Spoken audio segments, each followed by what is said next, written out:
Hello and welcome to Mabinda TV. So for now, I'd like to look at this is the Daily Show KE where I look at the top stories in Kenya, Africa, and around the world. So basically now I'm looking at the chances of Fred Matiangi. So basically, President Uhuru has endorsed Fred Matiangi for the top seat in 2027. So of course you all remember Fred Matiangi.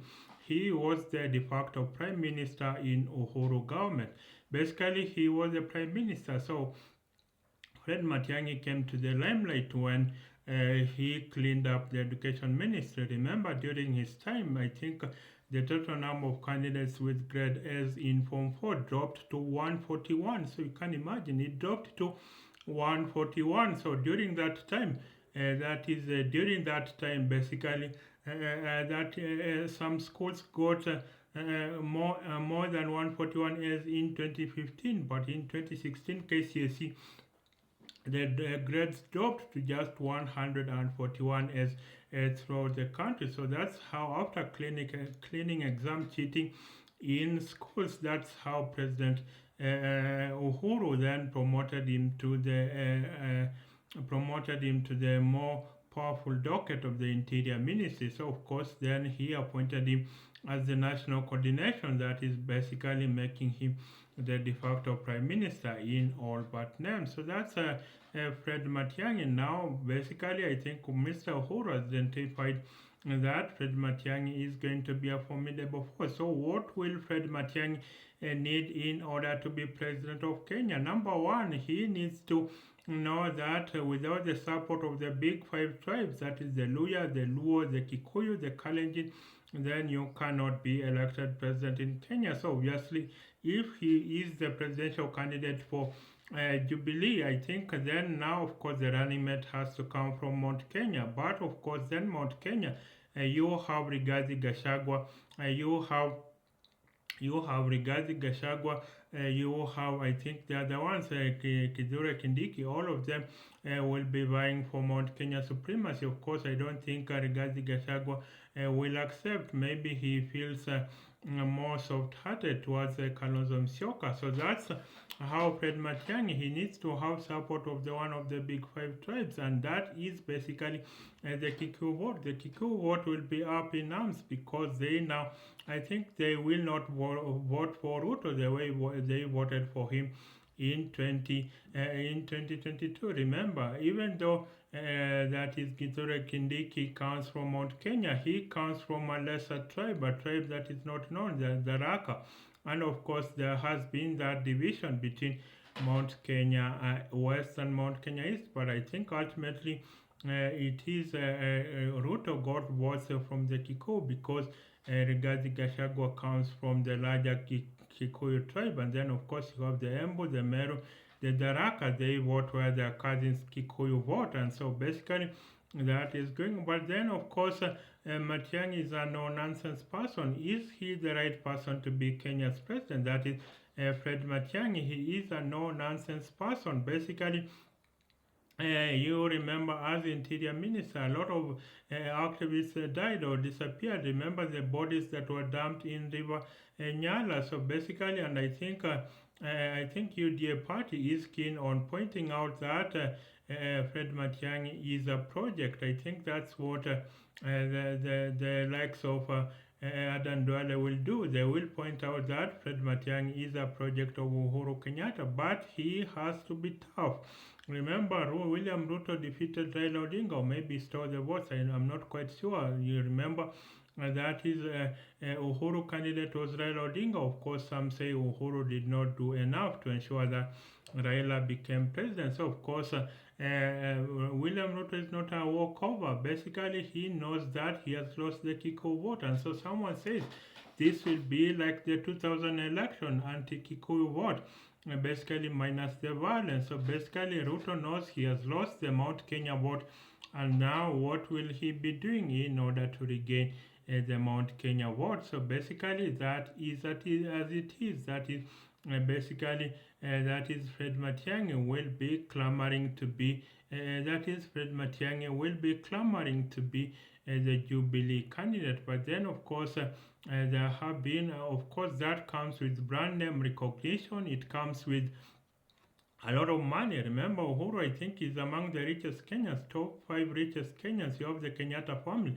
I think they are basically dollar billionaires. So raising about, I think in Kenya, you need about 10 billion shillings to be able to campaign effectively. You need at least 10 billion shillings to be able to campaign. And so when Uhuru gets that, Fred Matiangi, he will be advanced campaign money of even up to 10 billion shillings, the same way that Raila Odinga had access to campaign funds from the Kenyatta regime. So basically now Fred Matiang'i will be getting access to those amounts of money, 10, 20 billion shillings, so that he can mount a campaign that can shake every corner of this country. And that is how Fred Matiang'i then is going to evolve and be the de facto leader. So what kind of opposition will Fred Matiang'i be facing? Number one, it is William Ruto, of course, as the incumbent president. The inner sanctum of power of that is William Ruto has said, forget about it. Ruto will never be a one-term president. That's what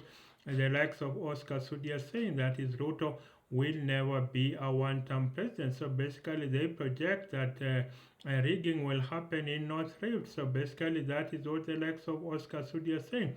That is, Ruto will not be a one-term president. So basically, they know something we don't know, and so that's where the chief opponent of Matiang'i will be President William Ruto. And then, of course, there is Raila Odinga. Of course, we don't know how the votes at AU will go.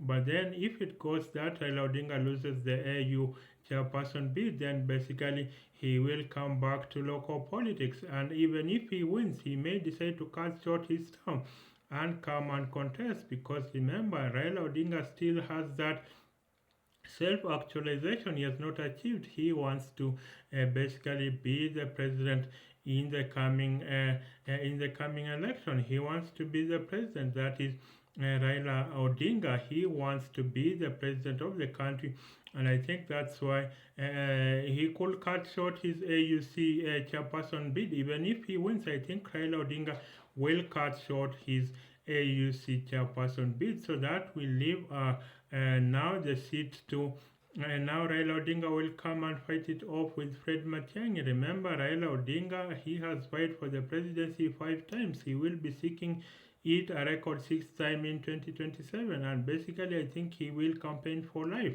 So basically, he will want to launch another campaign. So of course, someone will tell him that, please, Mr. Odinga, stop. The likes of Julius Malema have told him to stop, but then he appears not to stop, and that's basically why the ODM is in confusion. Is it in government or is it in the opposition? Of course, at the height of the Gen Z protests, you had the Gen Z saying that they will basically, you had the Gen Z saying they will basically Gen Zs, you heard them say Raila betrayed them when he lent the Ruto administration legitimacy, and that's why then it's going to be a tall order for William Ruto to for that is Raila Odinga. So maybe I think Fred Matiang'i will be seeking the blessings of Raila, but of course Raila Odinga, you never count him out. He is the classic case of the phoenix from the ashes stories. He always manages to come back when you have just written him off. Raila Odinga always manages to come back. And then which other opponent called that is called Fred Matiang'i first? I think it's Okiya Omtata. Of course, Okiya Omtata has formed a presidential exploratory committee to look at his chances for being president of the country. He says he is a very practical man. I think he said that when he appeared on the Obina TV show. He said that he is a very practical man, and that basically what the committee will recommend to him, he will follow, even if it says that basically you have zero chance of being president of Kenya. He will abide by the findings of the Presidential Exploratory Committee. So basically he will throw in the towel if it is found that if it is found out that he has no chance in hell of becoming president. So that's Fred Matiang'i, and I think that's why then you have a lot of people saying that is Okiya Mtata is an activist and is not a politician, is not a leader. Of course, people say that it's one thing to be an activist, but it's another thing to be president. So that's about Fred, that is Okiya Mtata. Then which other candidate? Of course, there is Kalonzo Musyoka. Kalonzo Musyoka has basically Kalonzo Musyoka has basically come out to the limelight. He wants another stab at the presidency, and I think he will team up with Rigathi Gachagua. That is Kalonzo Musyoka, but he is weak when campaigning with against William Ruto. William Ruto is ruthless. So can Kalonzo Musyoka manage to tame William Ruto? Of course, we will see in the 2027 poll. So basically, that is how another formidable opponent. And then, of course, there is the wild card. We don't know how the Gen Zs will vote in the upcoming polls. They have no candidate. Of course, you had Casmuel Makore, but he went back to the Raila camp. You have Morara Kebaso, who is highlighting the failed policy, failed projects of the government. He is in effect the unofficial auditor of the government. So basically, he has been called several times by the president, but basically saying there are many rooms in the president house. So basically, you have Morara Kebaso, but of course, you have a lot of kisses telling him to exit the scene so that Fred Matiangi can indeed be the president of Kenya. So you can imagine that is ethnic politics of Kenya. So you have to command one of the big five tribes of Kenya, and for I think for Fred Matiangi, then he has to look at ways of forging alliances with the opposition so that he can secure that presidency, and of course maybe bring back, maybe even it will be vying with Muhoho Kenyatta, the brother of Uhuru Kenyatta.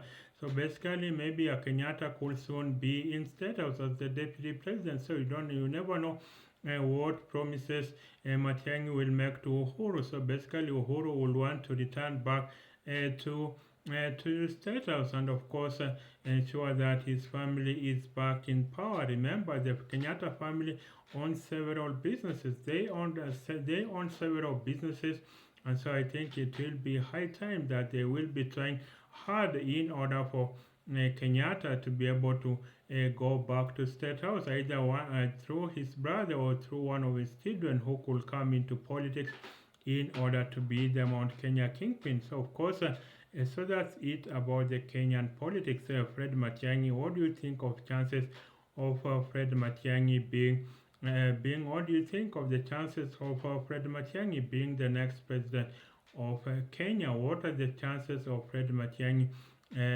being the next president of Kenya? So you just let me know on what you think of that. So of course, and then in the US, people are being deported. So what's happening in America? People are being deported. So basically, if you don't have the papers to go to America, then and you went to America illegally, so basically Donald Trump is going to deport you. I've often said one of the reasons for the rise of Donald Trump was white anger backlash on how the Americans elect a black president. So it appears that a lot of strong Trump supporters are saying that yes, remake America to be a white country again. So they are saying make America a white country again, and that is why it is to say that even though America is welcoming of immigrants from all around the world, even though immigrants constantly renew America, but that America was purposely built to be a European satellite state. So that's how you have America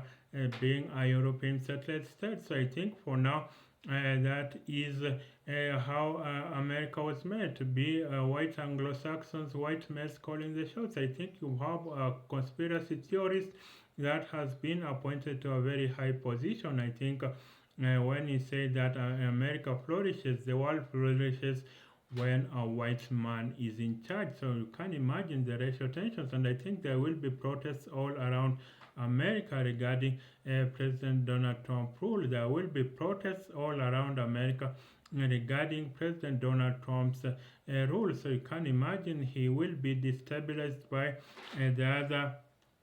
That is, President Trump will be destabilized by the other. You have Hakeem Jeffries, the minority leader in the House, saying they will do everything possible to have protests, street protests, so that President Donald Trump does come clean on very much on white nationalism is on the rise. So basically, maybe America will return and be return to those days to that is Jim Crow laws, where lynching of black men was some kind of a sport for white nationalists. So they are coming out of the cringes and they are going to make sure that they basically retake everything in America. So that's white America. So basically, racial war could be in the offing in America. So basically, that's it for now. And that's it for now. Now you can get my two books. One of them is the that is the 1% continent, how Africa can rise from poverty to prosperity. And then, of course, the other book is about the brain drain, that is, give us your best and brightest. Why do Africa's best brains live? So that's another book you can look forward to. In the comment section, you will find that book, and basically, that's just about it. So that's it for now. Thank you, and bye for now. Remember to like, share, and subscribe this video. So thank you for now.